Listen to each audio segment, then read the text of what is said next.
찬송가 중에 486장이 있죠. 통일 찬송가로는 474장. 이 세상에 근심된 일이 많고 참 평안을 몰랐구나. 이 세상에는 근심된 일이 많습니다. 네, 그 근심했던 것들이, 이전에 근심했던 것들이 현실로 이루어진 것은 몇 퍼센트나 될까요? 저는 어렸을 때 그런 걱정을 했었어요. 북한이 쳐들어오면 어떡하지? 이런 근심을 가지고 있었어요. 조금 커서 중학생이 됐을 때는 이런 염려를 했어요. 내가 생각해도 내가 참 못생긴 것 같은데 나중에 장가 갈 수 있을까? 근데 구제해주는 천사가 있긴 있더라고요. 결혼 후에는 이런 염려를 했어요. 나 닮은 딸 나면 이거 큰일인데. 한 집사님이 전에 저한테 이런 고백을 한 적이 있습니다. 목사님, 요즘 들어서 몸이 조금만 이상하면 이거 암이 아닐까, 이런 걱정이 됩니다. 또 차 운전하거나 비행기를 타거나 그러면 요즘 사고도 많이 나는데 이런 걱정이 됩니다. 앞으로 살아갈 거에 대한 경제적인 염려 또는 사람들과의 관계, 이런 것들이 다 걱정입니다. 그렇게 고백을 해요. 이처럼 근심된 일이 많으니까 이 찬송가 가사처럼 참 평안이 없습니다. 오히려 뭐가 생기냐면 이 찬송가 3절 가사, 이 세상에 죄악된 일이 많고 참 죽을 일 쌓였구나 입니다. 바빠 죽겠고 힘들어 죽겠고 정신없어 죽겠고 이렇게 불안에 쫓기듯 사는 사람들, 모든 사람들의 원조가 누군가 하면 바로 가인이 하나님께 거절을 당했어요. 그래서 화가 나서 라이벌이라고 생각되는 이 아벨을 살해했습니다. 그리고서는 시침이 뚝 떼고 살았어요. 그래도 아무런 문제가 없었습니다. 하나님이 찾아오시기 이전까지는 말입니다. 하나님이 가인을 찾아오셨어요. 그리고 물으십니다. 내 아우 아벨이 어디 있느냐? 순간 가인은 요거 고분고분했다가는 들통나겠다 싶어서 강경책으로 나갑니다. 모릅니다. 제가 동생 지키는 사람입니까? 아주 기분 나쁘다는 듯이 대답합니다. 그런데 문제는 이때부터 시작이 됐습니다. 이 라이벌만 없어지면 내 인생은 행복한 나날이 지속될 거야 라고 여겼었는데, 그런데 일이 그렇게 되지가 않았습니다. 몇 년 전 뉴스에 짤막하지만 웃지 못할 하나의 소식이, 기사가 났습니다. 어느 부부가 둘이 함께 마약을 복용하고는 이 아내가 경찰에 신고를 한 겁니다. 왜 둘이 같이 복용을 하고서는 아내가 배신을 했을까요? 남편이 먼저 이 마약을 경험하고서는 이거 해보니까 무지무지하게 좋아 그러면서 아내를 꼬드겼습니다. 그래가지고 같이 마약을 복용을 했는데요. 아내는 처음 이 마약을 복용하고 나니까 이 마약이 취한 상태에서 이 남편이 자기를 해칠지도 모른다라고 하는 이 심한 정신착란이 오게 된 겁니다. 그래서 마약에 취한 채로 경찰서에 112에 신고를 했어요. 남편이라는 해치려고 해요. 그래가지고 경찰이 출동해 보니까 이 상황입니다. 어리석은 인간은 자기의 욕망을 위해서라면, 쾌락을 위해서라면 무슨 짓이든지 합니다. 설령 그것이 악마와 손을 잡는 일이라고 할지라도 사람들은 그리고 나서 평생 후회합니다. 막연한 불안감에 사로잡혀서 참 평안을 모르고 이렇게 불행하게 살아갑니다. 가인이 그랬죠. 악마와 손을 잡았어요. 그리고 하나님을 만나기 전까지는 괜찮았는데 하나님을 만나고 나니까 그 모든 것들이 엉망진창 뒤죽박죽이 되기 시작합니다. 가인은 참 평안을 잃어버렸습니다. 그래서 농부임에도 불구하고 땅을 떠나서 여기저기 방황하기 시작합니다. 더더군다나 본문 16절 말씀을 같이 보실까요? 시작. 가인이 여호와 앞을 떠나서 에덴 동쪽 놋 땅에 거주하더니. 근데 그는 여호와 하나님을 떠났습니다. 그리고 하나님을 떠나면 괜찮겠지, 야단 맞을 일 없으니까.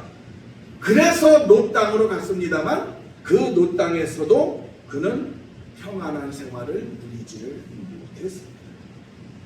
그는 왜 그곳에서도 불안했을까요? 자기의 과거를 아는 사람이 아무도 없습니다. 그가 행한 일, 그가 잘못한 죄, 아무도 모릅니다. 안갚아갈 사람이 있는 것도 아닙니다. 법정도 없고 경찰서도 없습니다. 그는 자기 신분을 감추고 얼마든지 평안하게 잘 살 수 있었습니다. 새 출발할 수 있었어요. 그럼에도 불구하고 그는 불안했어요. 이러한 가인의 불안의 원인은 무엇이었을까요? 가인의 불안은 어디에서 왔습니까? 하나는 양심으로부터 오는 죄책감입니다. 아무도 몰라 이렇게 생각하지만 그러나 내 양심으로부터 오는 죄책감은 피할 수가 없습니다. 양심이라고 하는 단어, 영어 단어 conscience죠. 이 단어는 가치, 그리고 안다라고 하는 그런 의미가 있습니다. 아무도 모른다라고 여기지만 아니에요. 내 안에 가치 안에 무엇이 있는가. 나는 모르는 척해 그러지만 내 안에 다른 곳에서 아니야, 그럴 수가 없어 뭐라고 합니다. 이게 문제예요. 자꾸 자기를 고발하는 내면의 소리가 있습니다. 그래서 가인은 불안할 수밖에 없었어요. 또 하나는 아무도 나를 지켜주지 않는다라고 하는 겁니다. 내 편이 하나도 없는 거예요. 큰 소리 쳐봤죠? 그런데 내가 잘 알아요. 내가 내 인생을 스스로 책임질 수 없다라는 거예요. 아무리 강한 척 해봐야, 큰 소리 빵빵 쳐봐야 우리는 연약한 존재. 그래서 속으로 무슨 일이 일어나면 어떡하지? 누가 나를 해코지하면 어떡해? 이렇게 불안해합니다. 누군가 나를 지켜준다면, 든든한 후원자가 있다면, 내가 어려울 때 내 편이 돼줄 어떤 든든한 능력자가 있다면 그러면 불안하지 않을 텐데 그러니 지금 현재도 불안이고 앞으로의 미래도 불안하기 짝이 없어요. 그런데요, 이 가인의 불안, 미래에 대한 불안과 죄로 말미암아 오는 죄책감, 이것은 가인만의 것입니다. 가만 보면은 오늘을 살아가고 있는 모든 사람들이 이 공통적으로 갖는 것이 바로 이 불안인 것 같습니다. 그래서 주님께서 말씀하셨어요. 마태복음 6장 31절의 말씀입니다. 같이 읽습니다. 시작. 그러므로 염려하여 이르기를 무엇을 먹을까, 무엇을 마실까, 무엇을 입을까 하지 말라. 무슨 말씀일까요? 우리가 무엇을 먹을까 염려하고, 무엇을 마실까 걱정을 하고, 그리고 무엇을 입을까 이런 걸 근심한다라는 이야기입니다. 아닌가요? 근데요, 사실 이것들을 보면 막연한 겁니다. 지금 당장의 것이 아닙니다. 어쩌면 앞으로 일어날지도 모르겠어 라고 하는 겁니다. 아주 막연한 불안이라고 하는 거죠. 실직하면 어떻게 살지, 병들면 어떻게, 사업 부도나면 이거 큰일이잖아. 만일 내가 교통사고 나서 죽으면 내 가족들은 어떡하지? 내가 늙으면 아내가 나를 구박하지는 않을까? 지금 당장의 것들. 아들과 엄마가 TV를 보는데 드라마상에서 엄마가 어린 아들을 두고 죽는 장면이 나왔어요. 이걸 보고 나서 유치원에 다니는 아들이 엄마 부모를 뛰어들면서 엄마는 죽지 마! 그럽니다. 엄마는 어린 것이 그래도 엄마를 걱정해 주는구나 기특해서 대견해서 꼭 안아주면서 물었습니다. 왜? 그러자 이 녀석이 이렇게 대답했습니다. 엄마가 죽으면 밥은 누가 해줘? 이 어린 녀석도 가상의 미래가 두려웠던 모양입니다. 이유야 어떻든 간에 앞으로 있을지 모르는 막연한 것 때문에 지금 현재의 확실한 삶을 불안 속에 살아갑니다. 참 어리석은. 그래서 예수님께서 이렇게 말씀하셨죠. 마태복음 6장 33절의 말씀입니다. 시작. 그러므로 내일을 위하여 염려하지 말라. 내일 일은 내일이 염려할 것이요 한날의 괴로움은 그날로 족하니라. 막연한 내일에 대한 염려하지 말라고 말씀하십니다. 그리고 지금 당장에 필요한 거, 지금 당장에 먹어야 할 거, 이거에 대한 거라면 주님이 가르쳐 주신 대로 오늘 우리에게 일용할 양식을 주옵소서 하나님 앞에 구하면 된다고 하는 거예요. 대신 앞으로의 가상의 일들을 미리 땡겨서 염려하지 말라고 주님은 말씀하십니다. 그뿐 아니라 죄책감에서의 해방도 우리에게는 필요하죠. 근데 죄책감은 어디에서 온다고요? 죄책감이요? 두 곳에서 옵니다. 고린도후서 7장 10절 말씀을 같이 보실까요? 시작. 하나님의 뜻대로 하는 근심은 후회할 것이 없는 구원에 이르게 하는 회개를 이루는 것이요 세상 근심은 사망을 이루는 것입니다. 죄책감으로부터 생기는 근심이 두 군데서 온다고 말씀하는데요. 하나님께로부터 오는 근심은 어떻게 해요? 그리고 세상, 사단으로부터 오는 근심이 있는데요. 그건 어떻게 해요? 하나님께로부터 오는 근심은 후회할 것이 없는 구원을 이루는 회개를 가져온다는 겁니다. 반면에 사탄으로부터 오는 것은요, 근심하고 걱정하고 하다가 자포자기하거나 자살하거나 그렇게 사망에 이르게 한다는 겁니다. 그러므로 사랑하는 성도 여러분, 내 안에 죄책감이 생기나요? 그렇다면 이것의 정체부터 생각해요. 죄책감으로부터 어떤 근심이 오나요? 그럼 그 성격을 살펴봐야 한다는 겁니다. 이게 하나님께로부터 오는 건지 사단으로부터 오는 건지. 그리고 강팍한 마음, 고집 이거 버리고 일단 회개부터 해야 된다. 죄책감이 생긴다? 회개합니다. 그리고 절망하지 말아야 되죠. 왜 그런가요? 요한일서 1장 9절의 말씀입니다. 같이 읽습니다. 시작. 만일 우리가 우리 죄를 자백하면 그는 미쁘시고 의로우사 우리 죄를 사하시며 우리를 모든 불의에서 깨끗하게 하실 것이요. 어떤 죄든지 하나님 앞에 나와서 자복하고 회개하고 그러면은요 하나님이 용서해 주십니다. 우리는 사죄함을 받습니다. 그리고 깨끗해진다라는 말씀입니다. 우리 주님이 용서하지 못할 죄는 없습니다. 우리 주님이 용서하지 않으실 죄도 없습니다.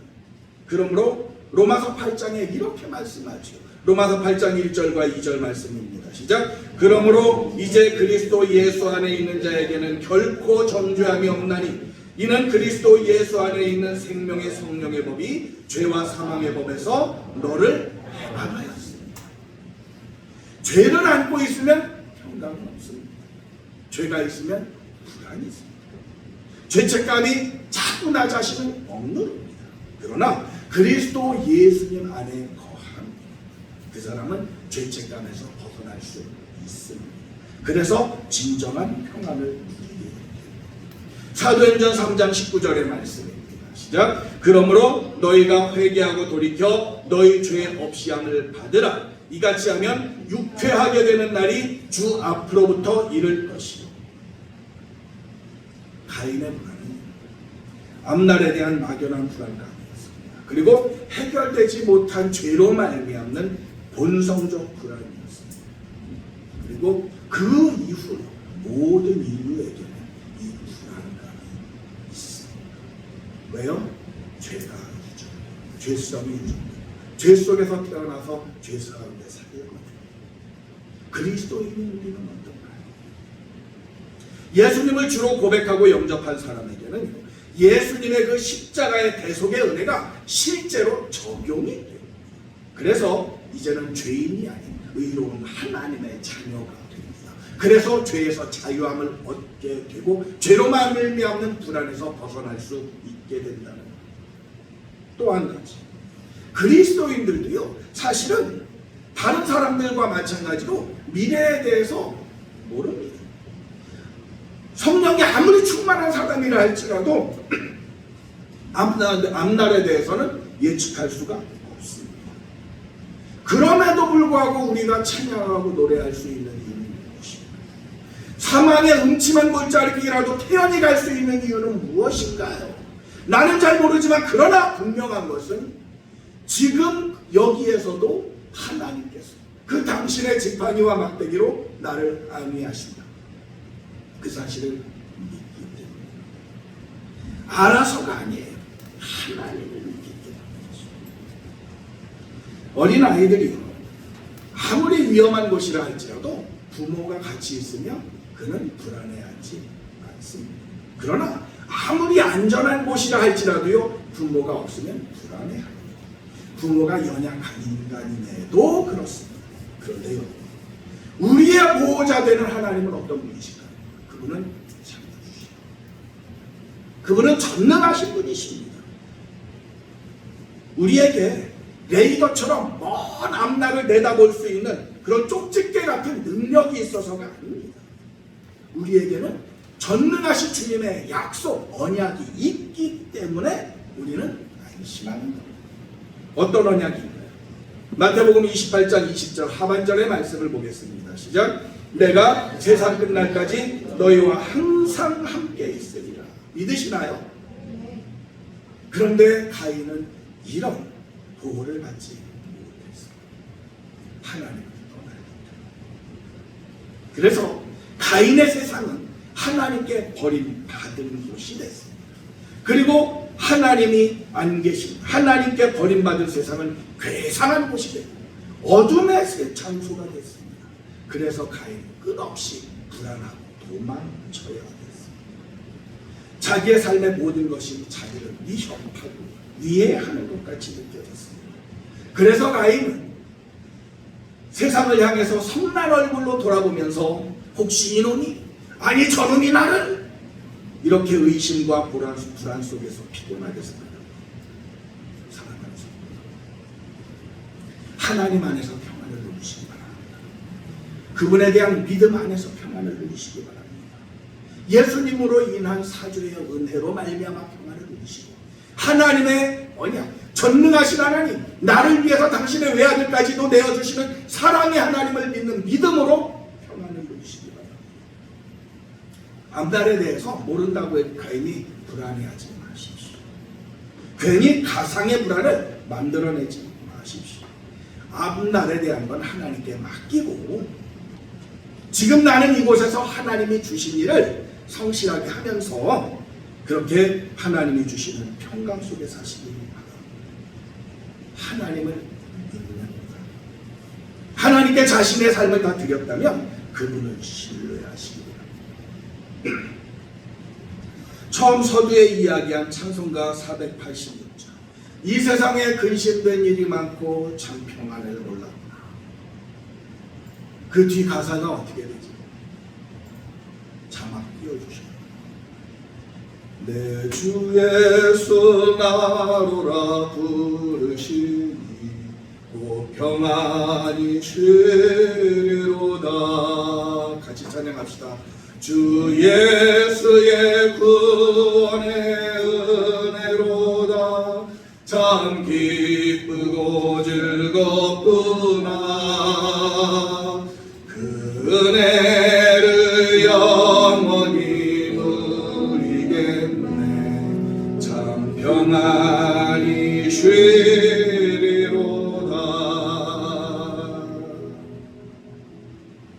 죽어서 관 속에 들어가서나 이 평안을 누리려고 생각하지 마시고 살아서 주님의 약속을 믿 주님과 동행하는 가운데 이 참 평안을 누리시기를 바랍니다. 이 세상에는 근심된 일이 많은 것이 사실이에요. 그러나 이 근심들, 이 많은 걱정거리들은 실상은 죄로 인한 것이거나 아니면 불확실한 가상의 것입니다. 여기에 대해서 하나님이 이렇게 말씀하십니다. 베드로전서 5장 7절의 말씀입니다. 시작. 너희 염려를 다 주께 맡기라. 이는 그가 너희를 돌보시리라. 이 말씀을 믿고 붙들어서 하나님이 주시는 평안을, 여호와 샬롬의 평안을 누리시는 우리 성도님들과 가정이 되시기를 주 예수님의 이름으로 축복합니다. 우리 함께 찬양합시다. 아무것도 두려워하지 말라. 민목사의 말이 아니고 다른 누구의 말이 아니고 하나님의 말씀.